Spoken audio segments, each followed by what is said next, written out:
Bienvenue sur le Courrier du Cœur. Je suis Tina Carr, votre hôte, votre coach et confidente. Le Courrier du Cœur, c'est votre podcast pour mieux comprendre les relations interpersonnelles, les dynamiques amoureuses et les rapports entre hommes et femmes. Je parle ici de tout sans tabou. C'est parti.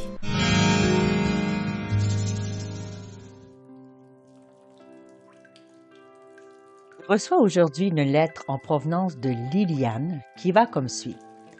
Chère Tina, je vais avoir 44 ans à la fin du mois et il y a une semaine, j'ai trompé mon mari. Ça fait 16 ans qu'on est ensemble. Il est parfait sur tous les plans, sauf que notre vie sexuelle est inexistante. Le sexe n'a jamais été son truc. Moi, j'adore ça.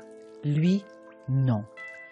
J'ai mis de côté son manque d'intérêt pour la chose parce qu'il m'offrait tout ce que je cherchais comme un époux. Nous avons 2 enfants. De l'extérieur, nous renvoyons l'image d'une famille parfaite, sauf que lui travaille pendant que je reste à la maison avec les enfants, seule et frustrée. J'étais avant sociale et enjouée, mais j'ai changé au fil des années. J'aimerais retrouver cet aspect de ma personnalité. Après avoir rencontré quelqu'un en ligne, j'ai accepté de le voir. Nous nous sommes vraiment éclatés au lit et je ne regrette absolument pas de l'avoir rencontré. Quand je suis revenue à la maison, j'ai parlé à mon mari de la grande frustration que je ressentais. Nous allons rester ensemble, en tout cas pour le moment. Je l'aime, mais je ne suis pas amoureuse. Si je n'avais pas d'enfant, je partirais. Mais vu ma situation, je sais qu'il serait dévasté. Je me sens prise. Liliane. D'abord, Liliane, je tiens à vous remercier pour nous avoir envoyé ce message et partager avec nos auditeurs votre petite histoire. Alors, 44 ans, mariée depuis 16 ans, ou du moins en couple depuis 16 ans avec votre partenaire, c'est pas évident d'être ensemble aussi longtemps sans qu'il y ait des petites anicroches, des petites baisses, des remises en question, des tentations. Mais là, vous nous apportez un élément qui est assez fondamental, c'est-à-dire votre compatibilité sexuelle avec votre conjoint. Vous nous dites que depuis le début, vous avez remarqué que pour votre conjoint, le sexe n'était peut-être pas la chose la plus intéressante ou primordiale pour lui, alors que de votre côté, c'est quelque chose dans laquelle vous êtes confortable, qui vous manque, et vous annoncez même un peu de frustration de ne pas pouvoir justement avoir une vie sexuelle qui soit satisfaisante pour vous, qui soit satisfaisante pour lui éventuellement, et que votre couple donc puisse évoluer et finalement s'éclater aussi ensemble au niveau de l'intimité. Alors, devant cette frustration, devant ce manque, vous avez donc subi la tentation et vous êtes allé tromper votre mari avec quelqu'un d'autre. Et bien évidemment, chère Liliane, vous vous êtes éclatée. C'est normal. Qui ne s'éclaterait pas après avoir passé autant de temps avec une seule personne et soudainement rencontrer quelque chose de nouveau, quelqu'un qui nous fait sentir désirés, désirables, quelqu'un qui s'acharne à découvrir notre corps, à essayer de nous faire plaisir, à essayer de se connecter à nous parce que nous sommes nouvelles dans sa vie. Bien sûr que le buzz, que l'excitation, que la satisfaction vont être au rendez-vous. Vous ne regrettez pas? Bien, je peux comprendre parce que lorsqu'on trouve une façon dans notre vie de combler un grand besoin, un grand manque, un grand vide, le bienfait, le bien-être que cela nous procure peut finalement effacer tout sentiment de doute, de culpabilité, de remords, de regret, parce que la dose que nous recevons de bien-être, de satisfaction est telle parce que nous avions ce besoin si intense, si présent, si omniprésent, et surtout, je me rends compte avec vous depuis si longtemps. Alors, qu'est-ce qui va se passer maintenant? Bien, c'est compliqué un petit peu, hein? Alors, vous avez parlé à votre mari, c'est ce que je semble comprendre. Vous avez parlé avec votre mari, vous avez décidé de rester ensemble parce que vous l'aimez, mais vous n'êtes pas amoureuse. Alors là, c'est ici que je vais faire un petit bémol, Liliane, parce que la situation n'est pas exceptionnelle, si je peux dire, parce que nous confondons tellement, mais tellement souvent, le sentiment amoureux avec l'amour lui-même. Le sentiment amoureux, c'est quelque chose de très temporaire, de très court, de très intense, de très excitant. C'est une sensation, c'est une façon de vivre, de ressentir, d'expérimenter finalement une relation de manière exceptionnelle parce que on ne tombe pas amoureux ou amoureuse de quelqu'un à tous les jours et ce sentiment amoureux vient nous percuter parce que soudainement nous nous sentons vus, nous nous sentons entendus, nous nous sentons désirés, désirables et ceci sert de fuel, si je peux dire, à ce que la relation puisse se construire avec une intensité qui est particulière et singulière à de nouvelles rencontres. Alors bien évidemment, ce sentiment amoureux sert à ce que la rencontre entre un homme et une femme, ou du moins entre deux personnes, puisse s'opérer, parce que s'il n'y avait pas ce sentiment, cette attirance, ce désir d'aller vers l'autre, il n'y aurait jamais de rencontre, donc on peut croire que notre système reproductif ne fonctionnerait pas du tout. Alors, on est attiré vers quelqu'un par ce sentiment, par ce buzz, par cette excitation, par ce feeling très, très particulier, mais qui n'est pas viable sur le long terme. Pourquoi? Parce que l'intensité est trop forte. Vous imaginez d'être possédé comme ça par cette intensité pendant 15 ans, on ne pourrait pas travailler, on ne pourrait pas manger correctement, dormir correctement, on serait complètement obnubilé par l'autre personne. Donc nécessairement, cette période est de courte durée. L'erreur que la majorité des gens font, c'est lorsque ce temps-là, cette sensation-là, cet état-là s'efface, diminue, eh bien, on a l'impression que l'amour aussi est parti avec cette sensation. Et c'est là où les gens se trompent, parce que c'est à partir seulement et uniquement de ce moment-là où la passion, la folie, le délire d'excitation, de papillonnage, de passion s'atténue, que l'amour peut peut-être ou pas prendre sa place. Pourquoi seulement à ce moment-là? C'est parce que c'est seulement à ce moment-là que nous voyons l'autre dans sa vérité. Quand les masques tombent, quand nous reconnaissons l'autre dans ses défauts, ses qualités, ses habitudes, ses besoins, ses désirs, ses tocs et ses tics, et là on peut choisir finalement de continuer ou pas la relation. Parce que je le dis ici et je le dis souvent, je le répète, l'amour n'est pas un ressenti, n'est pas un sentiment, n'est pas une émotion. L'amour est une action. Alors, demeurer avec quelqu'un après la baisse de passion, c'est de choisir d'être en amour. C'est choisir d'aimer quelqu'un délibérément à partir du moment où on ouvre les yeux le matin jusqu'au moment où on les ferme le soir. Alors, il est entendu, ma chère Liliane, que si depuis le début, il n'y a pas de compatibilité sexuelle, ça peut poser un vrai problème. Alors, ma question à vous était de celle-ci. Comment est-ce que vous avez amené la chose avec votre conjoint?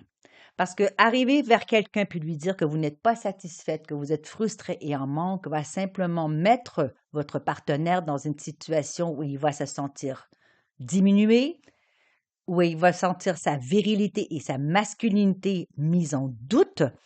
Et c'est probablement pas le meilleur espace pour un homme d'être dans son côté le plus viril, le plus séducteur, le plus actif sexuellement. Je vous inviterai à ce stade-ci, Liliane, d'avoir vraiment une conversation avec votre mari qui ne sera pas la conversation la plus facile et je le prescris à tous mes couples quand je coach et rarement cette conversation-là n'a été amenée avant d'emménager ou de se marier. Pourquoi? Parce qu'elle est délicate, c'est-à-dire poser la question avec votre partenaire et que le partenaire puisse connaître aussi votre avis sur vos préférences, vos désirs, vos fantasmes, de la manière que vous aimeriez faire l'amour, la fréquence, la façon, l'atmosphère, l'attitude, tout ce qui concerne finalement l'acte sexuel, comment est-ce que vous avez envie que ça soit mené.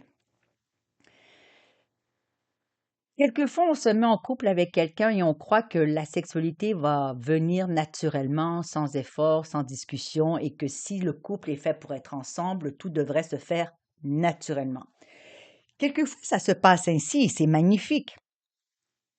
Mais malgré ça, certains couples, même s'ils s'entendent super bien sexuellement au début, il arrive à un moment donné où est-ce que ça coince, où est-ce qu'il y a un peu de monotonie, il y a un peu de routine, il y a un peu de déjà-vu, de lassitude.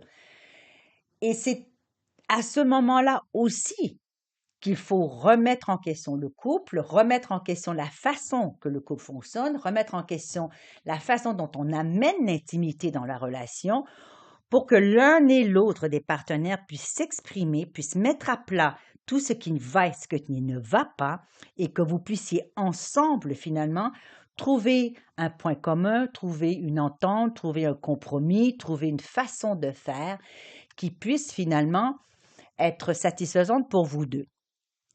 Ce qui est intéressant dans cette démarche, dans cette exploration, c'est justement d'aller à la découverte de l'autre. 16 ans ensemble, vous avez vu votre conjoint sur toutes ses facettes, certainement. Vous l'avez vu dans ses moments les plus moches, les moments les plus glorieux, les moments où il était malade, qu'il était bien, qu'il était moins en bonne santé, qu'il était plus en forme. Bref, vous avez en 16 ans pu voir votre partenaire sous beaucoup d'angles. Mais connaissez-vous mais réellement, ce qui l'attire sexuellement et ce qui ne l'attire pas? Est-ce que le fait d'être finalement un conjoint stable est quelque chose de difficile pour lui dans sa sexualité? Est-ce que cette sécurité, cette routine est castratrice, si je peux dire? Est-ce que vous auriez besoin d'un contexte un peu plus olé olé, un peu plus détaché de la routine, de la maison, de la famille, des factures, du ménage et du lavage? Souvent, je prescris à mes couples le hotel hopping, c'est-à-dire de prendre le temps, une fois par semaine, une fois par 2 semaines, par mois, par 3 mois, dépendamment de votre temps libre et de vos budgets, d'aller à l'hôtel, d'aller justement dans un contexte totalement différent. Où est-ce qu'on peut être un peu décadent parce que l'hôtel, on n'a pas besoin de faire le ménage, on n'a pas besoin de se ramasser, et si ça traîne, c'est pas grave. Bref, vous ne serez pas là pour ramasser les dégâts. Ça nous laisse cette liberté dans un contexte nouveau, dans un décor nouveau. On ne voit pas la pile de linge sale et on ne voit pas les jouets traîner.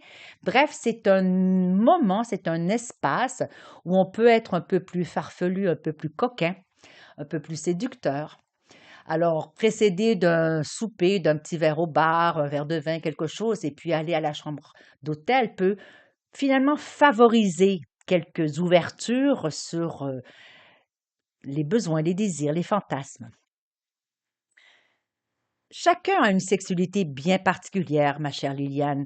L'intérêt d'un couple, c'est d'essayer de voir comment est-ce que l'autre vit sa sexualité ou veut vivre sa sexualité et d'échanger sur le thème afin de vous accorder.